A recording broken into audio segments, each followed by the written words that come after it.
Hi, Miss. First of all, can you start with telling us where you're from? Okay, I'm from Cardiff in Wales. That's where I was actually born. What do you miss the most from Cardiff? My family and friends. Where have you lived other than Wales? Oof, I lived a lot in lots of places. But as an adult, I've moved first of all, from Wales to England, it's a different country, and then moved from there to Chile, and from Chile to Spain, and then Spain to Peru, then Peru to Argentina, and Argentina back to Peru. That's as an adult, and as a child I moved a lot as well. Was that a big change for you? Did it impact you in any way? Yeah, it's a very big change, yeah. Every country is very different. Which was your favorite? I haven't really got a favourite. People have asked me this before, and I've decided I've got a favourite continent. Because I moved back at South America, quite definitely. Yeah, I'm a Latin American, I really like Latin America. They ask why? I think I'm suited to the culture. It's a bit more relaxed in South America, it's less rule-bound, and it's also better at expressing their emotions in South America, and I like that. I think it's very nice to be able to say what you think and feel and get the response back that's very clear and honest. I like that. Oh, I'm glad. Coming back to Peru, what's your favorite Peruvian food? My favourite Peruvian food, fruit and vegetables. I love the fruit and vegetables. I just have to walk past the fruit shop and I just love the smell. Like mango is my favourite of all fruit, at least one day. What places from Peru have you visited? I've been to a lot of places actually. I was trying to work this out again last night, but Trujillo was my first visit. I was a head in Trujillo for 3 years. I also spent quite a lot of time in Machu Picchu and Cusco and doing all the kind of tourist side of the southern parts of Peru. I'm still missing really the mountains and the jungle. I think that's my bit. I've still really got to get to know. And until now, what's your favorite place that you've visited in Peru? I think it has to be Machu Picchu because it's very special. It's a very spiritual thing about Machu Picchu that you try and everyone says the same thing and it sounds really kind of sort of made up almost. But it really is quite astonishing when the mist kind of opens and you get to see the buildings and wonder how on earth it was built there. It's very mystical. I loved it. What about Peru as a whole? What do you love about Peru the most? I'm a people person. I really like the Peruvian people. I think they're open, friendly, they're educated, they're very respectful. They're very nice people. And what do you think about San Silvestre? I think it's a great school. It's a privilege to be here. And can you describe our school in 3 words? I had to think hard for this. I think commitment is one that comes to my mind. Enthusiasm and quality. Those are 3 words I think for me encapsulate. I'm sure I'll think of something else later on, but I think for me quality is something that's really, really big in the school. What's the biggest piece of advice you've ever received, and would you advise that to our girls at San Silvestre? Yeah, I mean, I think somebody when I was younger said to me, just be yourself. And that was my big number 1 bit of advice. And another one that I think marked me a lot as a person was to take my time to do things. I think I was a bit impulsive quite often and wanted to do things quickly.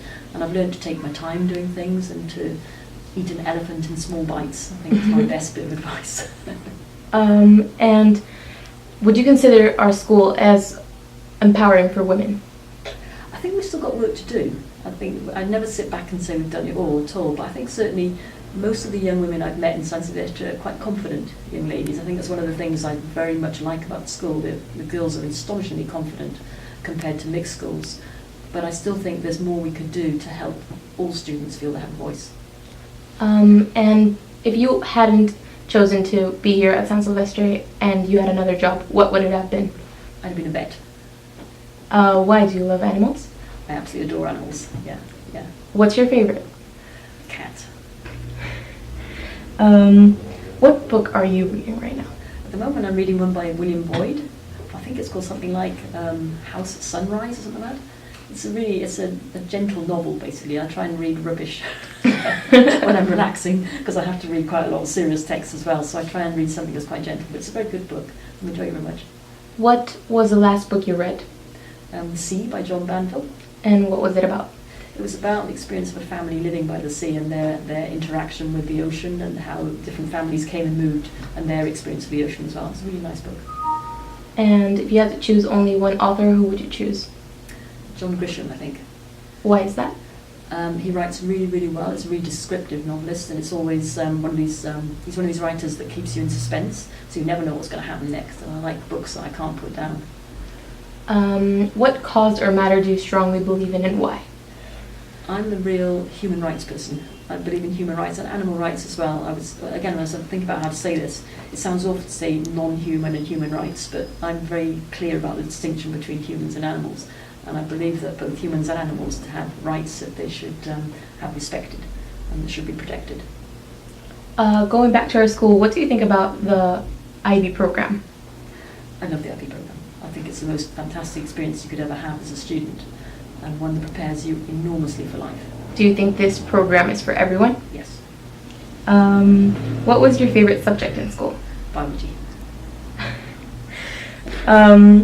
What about music? Who was your favorite musician?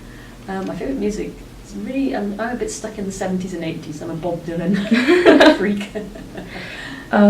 What country have you always wished to visit? I've been to a lot of countries, but I think India is one I've been to, but I'd like to explore further.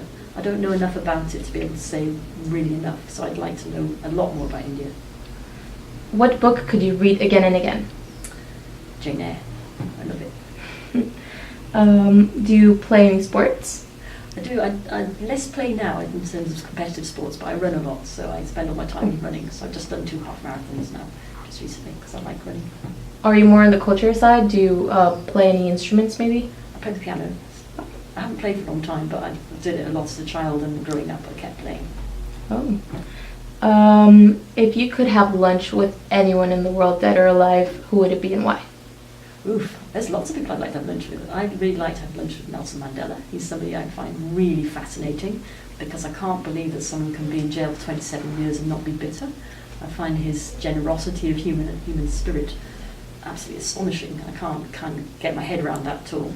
He's one. Barack Obama is another one that I really, really admire as the sort of person he is, his values, his principles. So there's 2 people there that I'd give my right arm to have lunch with them. And can you tell us, please, who is your role model? Again, I've made a kind of mixture of people that are my role models. I look very closely at someone like Hillary Clinton, who's not popular for other things, but certainly there's aspects of the side of the women aspect of it I really, really admire. Margaret Thatcher, even though I don't like her politics, I admire her as a woman. Those sort of women, the Queen, again, is a different kind of role model, but I'm very much into strong women, because I think it's quite hard as a female to make an impact in the world, and I very much admire those people, particularly in the past, who were able to do so. They're amazing. What would you like to change about San Silvestre School? I wouldn't like to change, I'd like to develop. I think change is a very brusque word that makes it sound as if there's things wrong. And I don't think there's things wrong. There's things that could improve and develop further to make us an even better school. I think, for example, opening the IB to many students would make it more inclusive. It would mean that more students had the experience of doing a wonderful program. I think that's something I would very definitely encourage. I'd like to improve sport in the sense of making more students feel that they want to play for San Silvestre, and make the sport stronger, so we can go on tours and represent the school and really get involved in that. So would you like to make the IB program mandatory in a sense? Not mandatory, no. I think I would, if the school leaving age was 18, then that wouldn't be a problem. I would just make it the school program. But since we've got the option of students leaving at the end of Form 5, I think I'd let students choose. I'd encourage them to do it, but if students choose not to, I wouldn't either say that they had to do it. I don't think you can oblige people to do it. But I do believe that if it's marketed in the right way and students are really informed about the programme, they would all choose to do it. There's no reason not to. It's such a good programme. What's your favourite part about your job? About my job? Meeting students. I love talking to students. That's what it's all about. Have you had any student that's made an impact on you? I was really impressed the other day with, I can't remember their names even, but I had lunch the other day. I had lunch with a lot of students with primary, secondary, and it's kind of mixtures of year groups. And I had lunch with the Form 6 students. And I thought, in comparison with because I eat lunch with the younger ones, they're very young, they're very naive, and they're very on their way to being developed. And in comparison, the San Silvestre student who's very near leaving is a really impressive young lady. There's several girls that I met. I thought, wow, if this is our product, this is superb. I was really very, very chuffed to meet them. What made you come to San Silvestre? What drew you the most to come here? I think originally I met Mrs. Bailey and was very impressed with her and how she talked about the school and I therefore wanted to get to know the school. I came to visit the school when I was head of Fleming and I really loved it. I thought, wow, this is an impressive school. So I thought I'll keep in touch and see what comes up. So I kept an eye out and eventually when I heard Mrs. Bailey was retiring, I applied for the job and I was lucky enough to get it. Oh. And were you always drawn to education? Yeah, I think it's something that my father was taught at Cambridge University, so he was drawn for a long time. So I was always brought up with the idea of improving people and looking to, sort of be responsible socially and that we had to have an influence on other people. So I think from that made me think that we should, as people, try and influence other people to be better, make the world better. And I think from that I got into education. So did you study education properly in college? I started off studying as a vet. But because I started playing hockey at a very high level, I realised I couldn't do the two things because it was too much of a it was incompatible really in terms of time. So I looked around for what else I could do, and so I decided to look at education. I went to work in a school for a little while without being qualified and liked it. I thought, this is really where I want to be. So I trained then as a teacher, using biology as my main subject. I started off biochemistry actually, and then dropped chemistry after a little while to major then in biology. And then taught biology. Oh, very interesting. And to finish off, you did want to be a vet at some point, so what's your favorite animal? Why? And do you have any pets? That's a long answer. Yeah, I mean, I've always loved animals, mainly because I've often seen them suffering, so I've often picked up animals, and my collection of animals is all a collection of street animals that I've collected in different countries. So I now have at the moment 4 cats, different nationalities. 2 dogs, different nationalities, a Peruvian and a Chilean dog, and a tortoise. Would you support for us to make another adoption encouragement here at school? Very much so. I think that there's so many unwanted pets. It really kind of not annoys me, but it frustrates me when people buy animals, when there's animals on the street that are suffering and could be given a perfectly good home. And I must admit, I really believe that a lot of the animals that are on the street so astonishingly grateful to have a home that they make lovely, lovely pets. All right, Miss, that was all. Thank you very much. Thank you very much, Gills.